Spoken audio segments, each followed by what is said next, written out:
Ini warnanya hitam tanpa pamor, tapi yang baliknya ini ada pamor.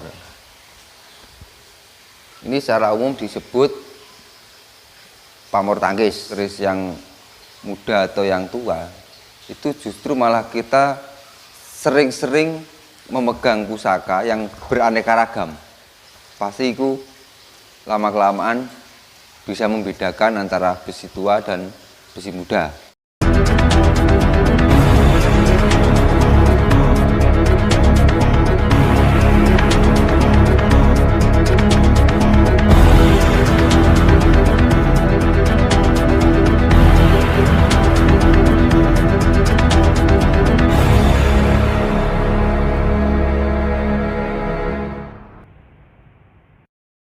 Ya, Mas Agung coba bisa disebutkan bagian-bagian dari keris, mulai dari warangka sampai wilahnya, Mas. Biar saudara-saudara pemirsa channel YouTube kita tahu bagian-bagian dari keris itu sendiri. Nggih, Mas Medi, matur sembah nuwun. Kali ini saya akan membahas bagian-bagian atau rincian-rincian dari keris itu sendiri. Mungkin tidak semua yang saya sebutkan karena ya terlalu banyak, walaupun itu sebelah keris cuma terlalu banyak banget rincian-rincian. Yang pertama kita akan membahas yang namanya keris komplit. Namanya yang bisa yang disebut keris itu harus komplit dari bilah keris, warangka, serta sandangan-sandangan yang lain dan handle atau deder. Nah, yang pertama ini dari warangka. Ini warangkane bentuk ladrang Surakarta. Dan yang bawah ini namanya pendok belewah. Terus menuju ke atas ini namanya mendak, dan yang ini sendiri namanya handle. Mungkin masih banyak bagian-bagian pusaka seperti ini, ricangkring atau angkop dan lain-lain, itu banyak banget. Tapi kita langsung saja ke pusakanya.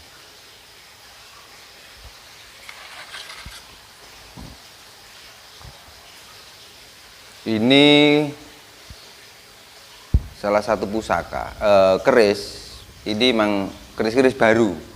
Ini memang dibuat untuk bahan pembelajaran atau edukasi. Nah, ini namanya keris Pandowo Cinarito Budak Setegal. Ini lo 5, 1, 2, 3, 4, 5. Ya mungkin tidak bisa saya sebutkan semuanya ya, cuma hanya bagian-bagian saja. Yang pertama kita dari bawah dulu, ini namanya gonjo. Dan sebenarnya gonjo itu sendiri juga ada bagian-bagiannya. Ya salah satunya ini ada sirah cecak atau ini gulu melet, barang itu ada yang lain. Ya yang bawah ini namanya greneng. Greneng ini sebenarnya melambangkan huruf do, huruf Jawa do, greneng. Ya ini do, 2, do, rondo. Nah, yang atasnya ini ada huruf do tapi di bagian bilah keris. Ini namanya rondo nunut. Nah, yang ini namanya serawean. Serawean. Ini ada sogokan. Ini sogokannya 2, kanan dan kiri. Dan ini ada pijetan atau bumbangan. Yang ini. Dan yang atasnya ini tekel alis. Ini tekel alis, ini tekel alis. Dan yang ini ada kembang kacang atau semungker, ini kembang kacang. Yang ini jalen, ini lambe gajah. Dan yang ini jenggot ini. Ini sebenarnya huruf do ini sama ini. Nah, yang atas ini ada namanya kanan kiri itu budak setegal. Nah, ini budak setegal. Yang ini lurus, gini ini namanya odo-odo.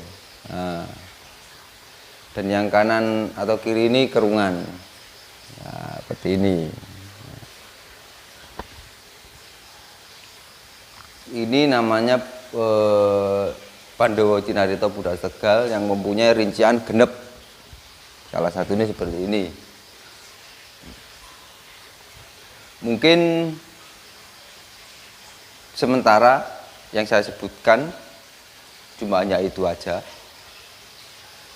Kalau yang lain mungkin di dalam keris yang lain itu mungkin ada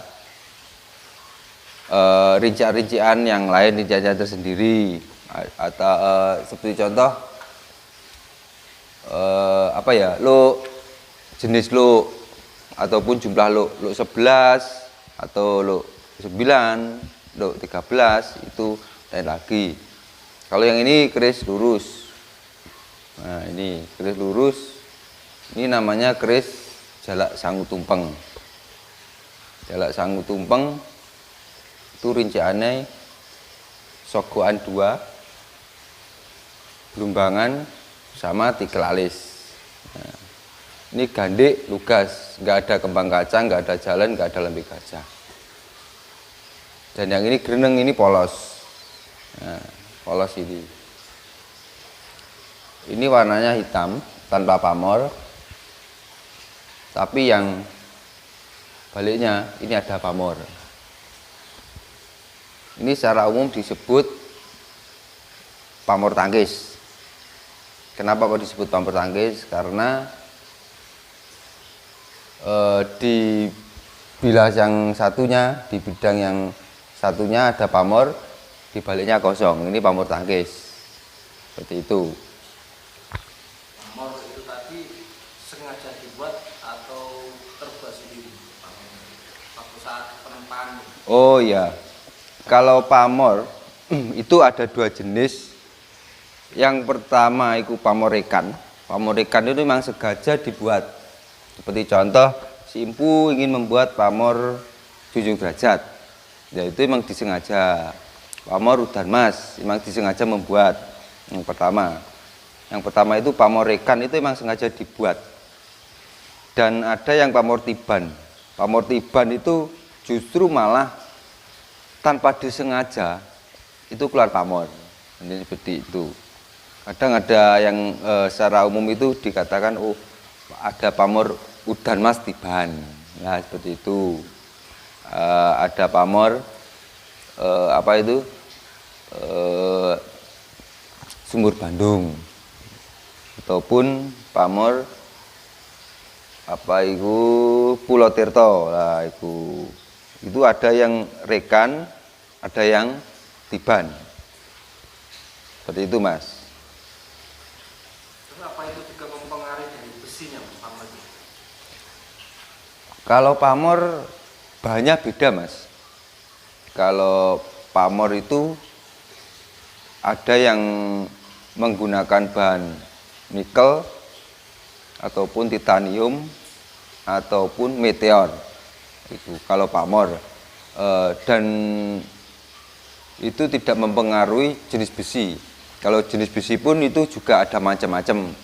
Ya ada beberapa jenis besi, misalnya besi Karanggijang, besi Pulau Sani, ya seperti itu ada macam-macamnya.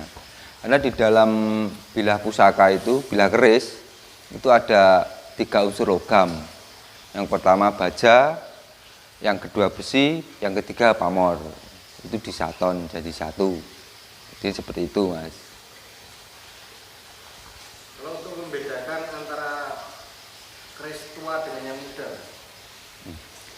Kalau yang untuk membedakan keris tua dan muda itu ya salah satunya kita harus mengenal karakter-karakter besi, Mas.